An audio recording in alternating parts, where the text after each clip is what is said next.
박정영의 코칭 살롱. 너에게 질문을 던진다. 행복한 삶으로의 변화와 성장을 돕는 따뜻한 봄, 새로운 봄. 여러분의 봄 코치 이재경입니다.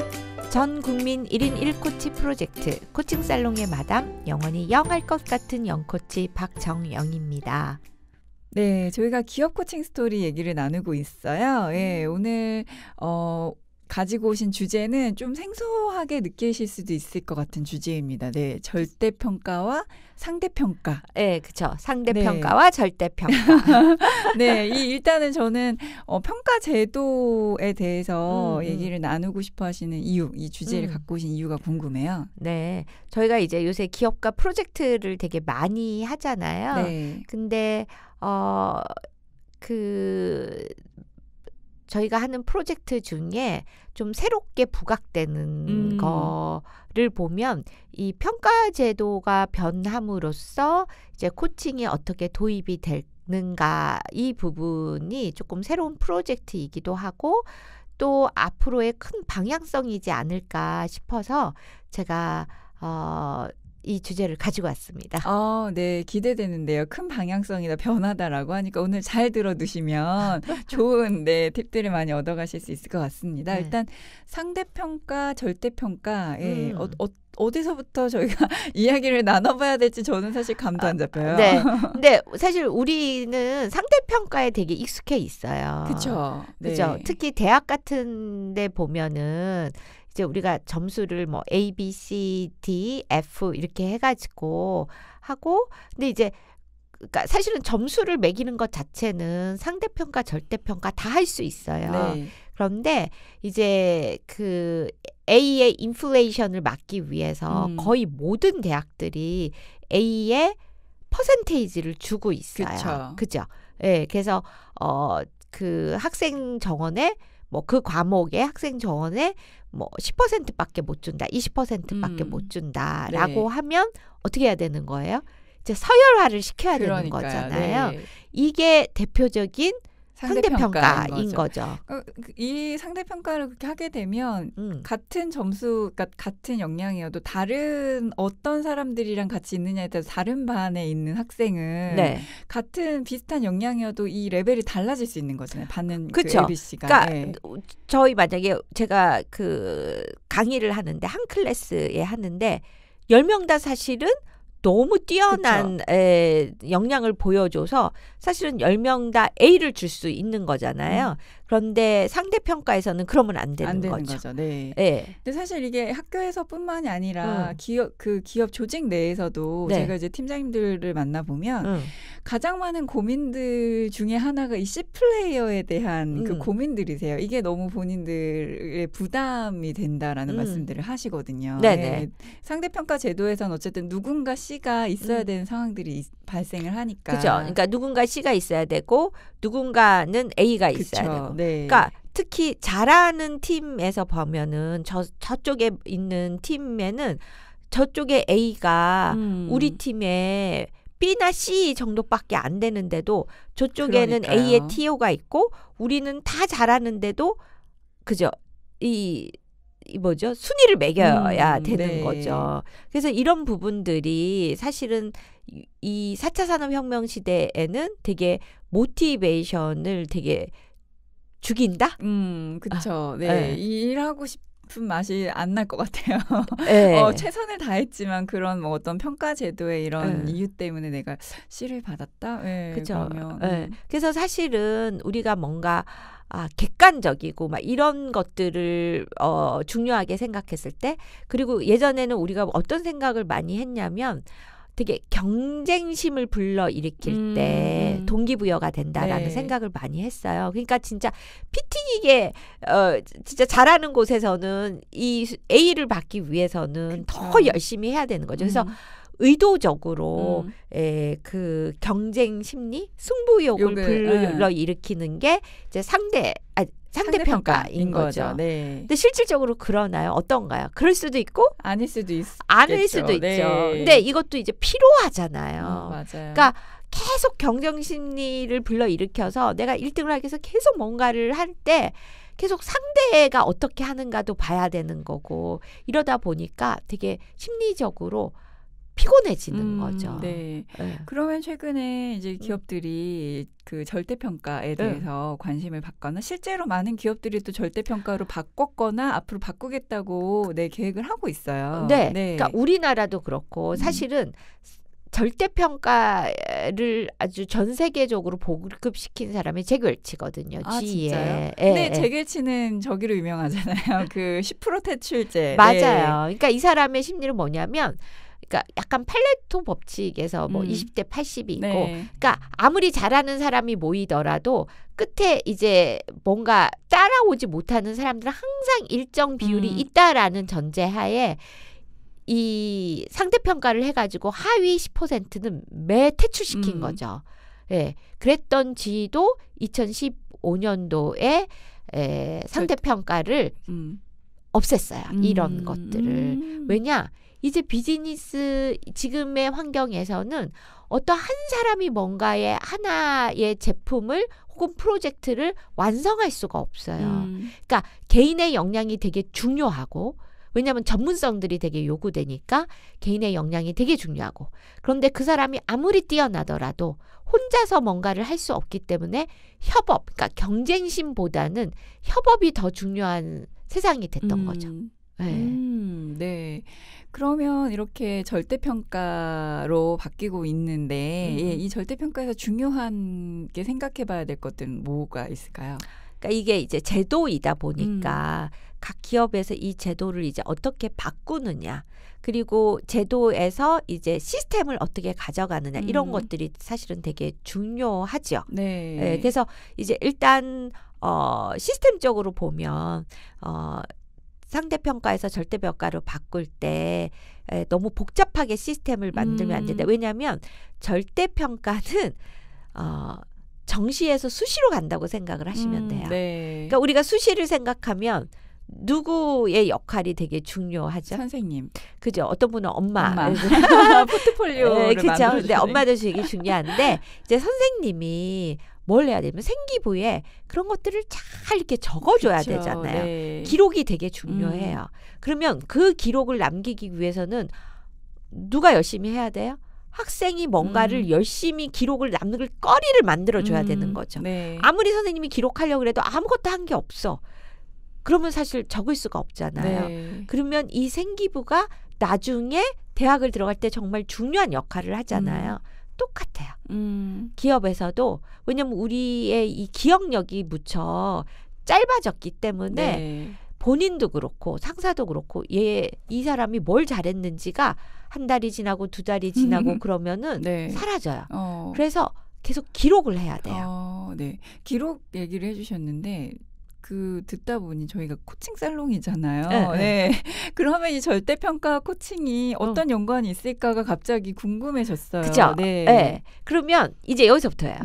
상사가 알아야 된다는 거예요. 그죠? 근데 상사가 알아야 되는데 그러면 이 사람과 대화하지 않고 그냥 관찰로만 이걸 기록할 수 있냐는 거예요. 못한다는 거예요. 뭘 해야 돼요? 대화를 해야 되는 거죠. 그죠?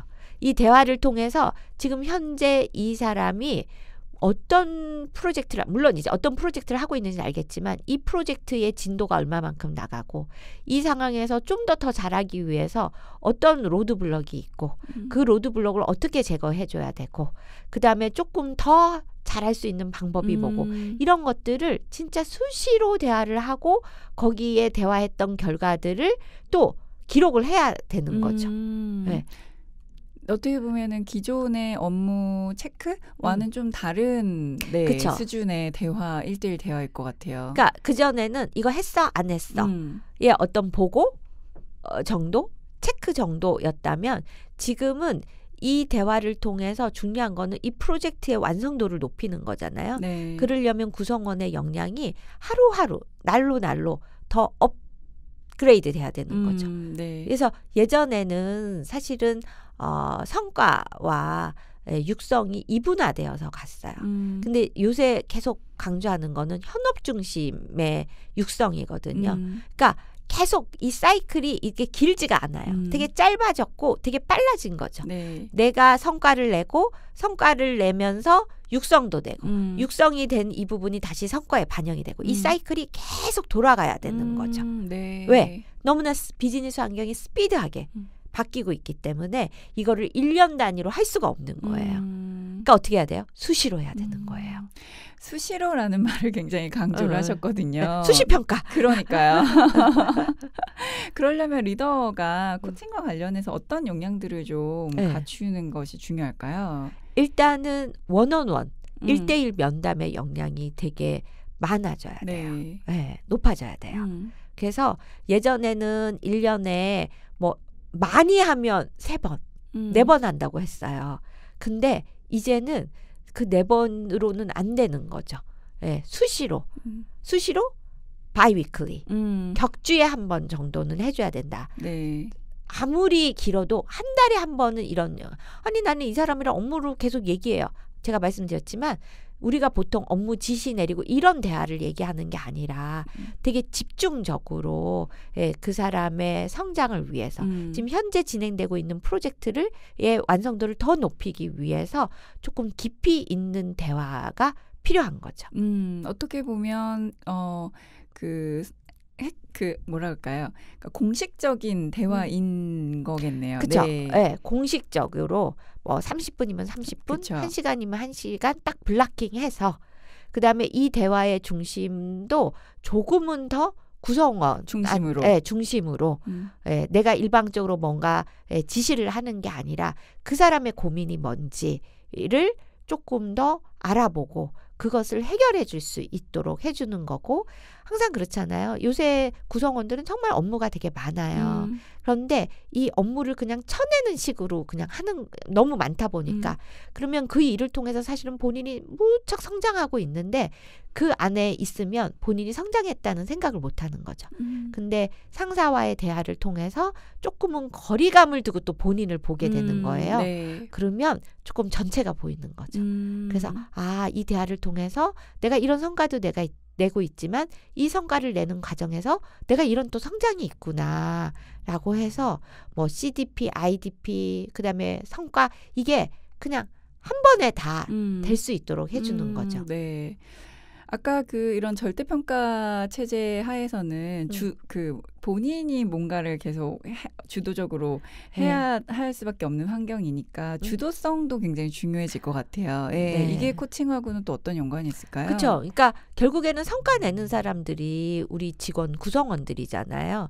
그런데 그러면 그들이 주도성을 발휘해야 되는데 지금 항상 우리는 뭐냐면 리더들이 어떻게 이끌 것이냐에 되게 많이 포커스가 그쵸. 되어 있던 거죠. 근데 이제 이 무게 중심이 이제 서서히 구성원들한테도 많이 가야 되는 거예요.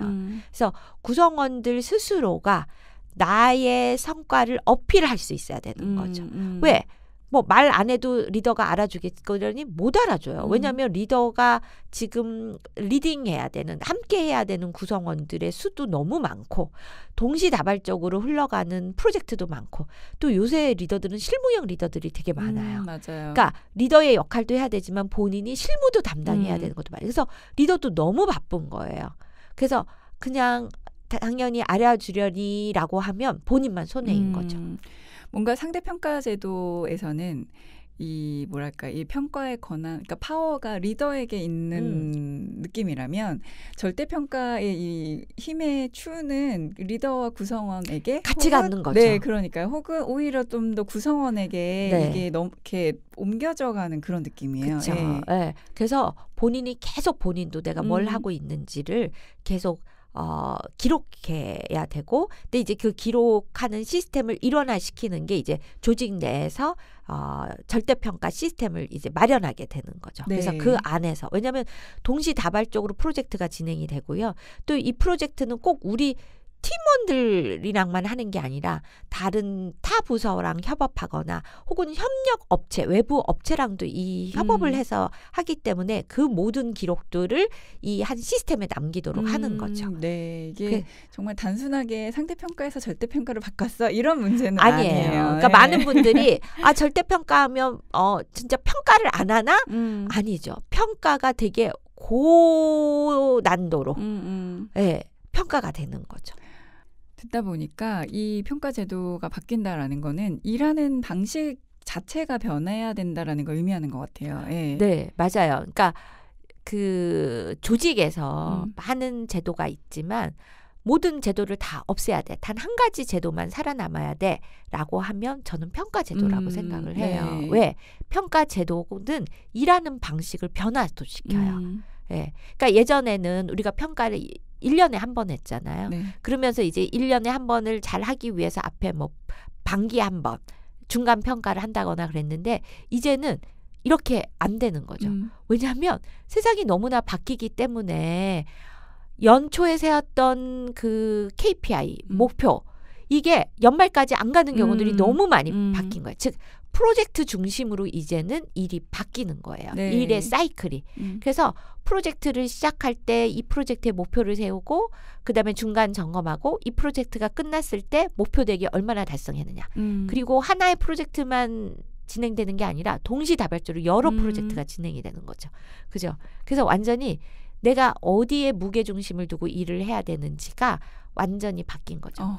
예전에 연말에 이렇게 평가하면 왜 그런 거 있잖아요. 사람이 기억력이 명확하지 않기 때문에 왜 12월 근처에 뭔가 성과를 냈을 때 그죠?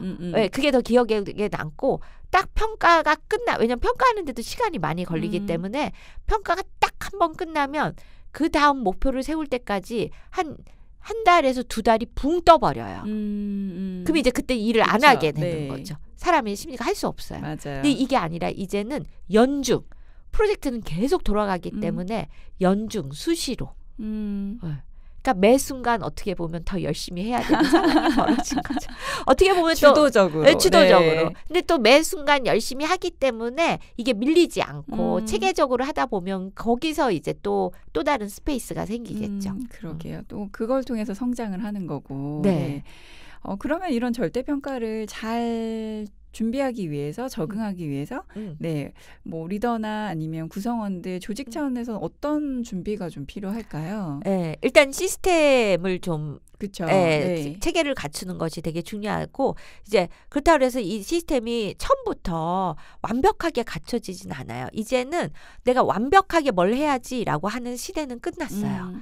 그래서 어느 정도 갖추고 이걸 하면서 왜냐면 어떤 변수들이 생길지 모르기 때문에 그것을 어떻게 잘 반영하느냐가 되게 중요하고요.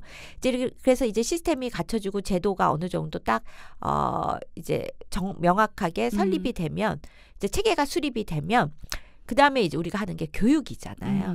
근데 대부분 이렇게 시스템이 바뀌면 교육의 대상은 리더들이에요. 대부분 팀장, 제일 많이 팀장, 그다음에 임원. 그럼 팀장들이 너무 힘들어요. 그런데 아까도 말씀하셨지만 절대평가는 무게중심이 구성원들한테 많이 가요. 그들이 열심히 해야 돼요.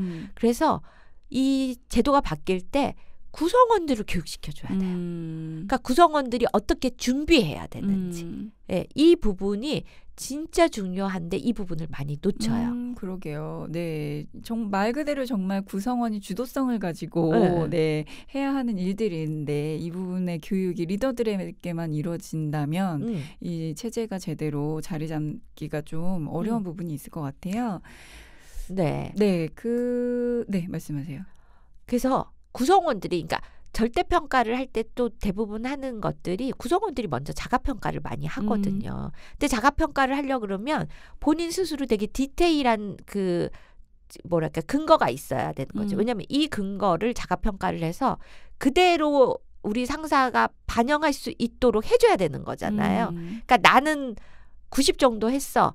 그러면 90의 근거를 충분히 줘야 상사도 90에 가까운 평가를 할 수 있잖아요. 네. 그래서 진짜 구성원들이 열심히 내가 한 것을 어필하는 네, 자기 어필을 하는 시대가 온 거죠. 네, 리더의 역할은 또 어떻게 변화가 있을까요? 네. 자, 이제 그러면 리더들은 어떻게 되느냐? 이제 이걸 수시로 이제 프로젝트 단위별로 했잖아요.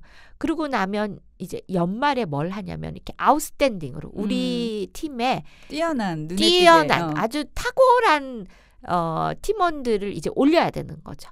그러니까 순위는 매기지 않지만 사실 우리 팀원이 10명이야. 근데 팀원이 10명이 다 잘했어. 그럼 10명을 다 올려야 돼. 올릴 수 있는 게 이제 절대평가인 거죠. 근데 중요한 거는 이제 그러면 이 절대평가에서 사실 팀장님이 내 새끼, 내 식구 다 올리고 싶잖아요. 네. 그럼 어떤 현상이 벌어질까요? 네. 인플레이션이 또 그렇죠. 벌어질 수 있죠. 네. 그래서 어떤 분들은 절대평가로 가면 평가 자체가 유명무실해지는 거 아니냐. 인플레이션이 너무 일어나는 거 아니냐. 이런 우려를 하세요. 그래서 이제 조직별로 이제 어떤 인사위원회나 평가위원회를 운영을 하고 있죠. 그래서 이제 쭉 이제 팀장님들이 그랬으면 팀장님의 상사, 그러니까 뭐 디비전이나 사업부 단위로 이렇게 팀장님 모여서 쫙 올리잖아요. 그럼 이제 거기서 치열하게 이제 토론이 되는 거죠. 왜 얘가 아웃스탠딩이 돼야 되냐. 이제 그때부터는 이제 리더분들이 변호사가 돼야 되는 거예요. 네. 변론을 해야 되는 거예요. 얘가 아웃스탠딩이 될 수밖에 없었던. 그러려면 근거 자료가 네. 너무 중요하잖아요. 그래서 구성원들이 이 근거 자료를 열심히 만들어야 되는 거고요. 그다음에 팀장님들은 그 하나하나 프로젝트를 했을 때 이 근거 자료를 근거해서 본인도 알아야 되는 거죠. 이 사람이 어떤 성과를 냈는지를. 네. 그래야 내가 변론을 잘하게 되는 거죠. 그러려면 아까 말씀하셨던 것처럼 수시로 1대1 대화가 그러니까 되게 중요한 거죠. 그렇겠네요. 네. 그렇게 해서 이게 이제 결과적으로 무슨 현상이 벌어지느냐. 빈입빈 부입부가 아주 극명하게 나타나는 거죠. 그러니까 구성원들이 보면 알잖아요. 저 팀장님한테 그 팀장님의 구성원들은 요번에 아웃스탠딩이 3명이나 올라갔어. 근데 저 팀장님은 대체 작년에도 한 명도 없었는데 올해도 한 명도 없어. 그럼 그 밑으로 가고 싶겠어요? 이제 정말 리더십이 엄청나게 발휘돼야 되는 상황이 벌어지는 거죠. 네, 그러게요. 네, 많은 조직들이 그래서 절대평가로 바뀌면서 또 팀장님들이 코칭 역량을 기를 수 있도록 하는 교육들이 사실 저희가 작년에도 그렇고 네, 많이 이루어졌고 이루어지고 있어요, 현재도. 네. 그래서 우리나라 대기업들이 지금 거의 어떤 그 S기업은 사실은 S기업이 대기업이 한 2개 있으니까 그죠? 알아서 상상하시. 네. 그러니까 올해도 그 상대평가에서 절대평가로 많이 바꿨고요. 내년에는 거의 100% 절대평가로 바꾸고 있어서 저희가 이제 교육도 하고 그랬는데요. 그러니까 항상 시스템이 바뀌면 바뀌는 것만 중요한 게 아니라 같이 그 시스템에 적응할 수 있도록 잘 활용할 수 있도록 교육이 병행이 돼야 되는데 이제는 리더들의 교육만이 아니라 구성원들에게까지 교육이 필요하다. 네, 맞습니다. 박정희 코칭 살롱 너에게 질문을 던진다. 기업 코칭 스토리 나누고 있는데요. 오늘은 평가 제도, 상대평가와 절대평가에 대해서 이야기를 나눠봤습니다. 이 평가 제도가 워낙 또 이제 기업 쪽에서는 요즘 코칭과 관련해서 이제 그 이슈가 되다 보니까 또 특별한 교육을 하나 준비하셨다고 들었어요. 네. 저희가 그 분기에 한 번씩 기업의 HR들을 대상으로 세미나를 하고 있어요. 그래서 그게 이제 프리뷰라는 이름으로 하고 있는데 HR 프리뷰. 네. 근데 특별히 이번 9월 달에 있는 9월 지금 3일에 진행되는 프리뷰에서는 이 평가 제도와 관련돼서 저희가 세미나를 하니까 관심 있는 기업의 HR분들, HR이 아니시면 안 되세요. 참석을 못 하세요. 그래서 HR분들은 신청하셔서 오시면 되게 좋은 유용한 정보 가져오고 가실 것 같아요. 네, 이 방송을 듣고 계시는 분들 중 HR분들 계시면 관심 있으신 분들은 CIT 코칭 연구소로 문의 주시기 바랍니다. 9월 3일 화요일입니다. 네. 감사합니다. 네, 자, 박정희 코칭 살롱 너에게 질문을 던진다. 오늘도 코칭 살롱 의 마담 영코치가 여러분에게 던지는 심쿵 질문으로 마무리하도록 하겠습니다.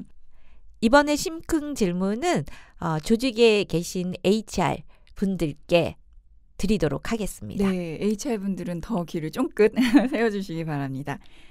코칭 살롱의 마담 영코치가 여러분에게 던지는 오늘의 심쿵 질문.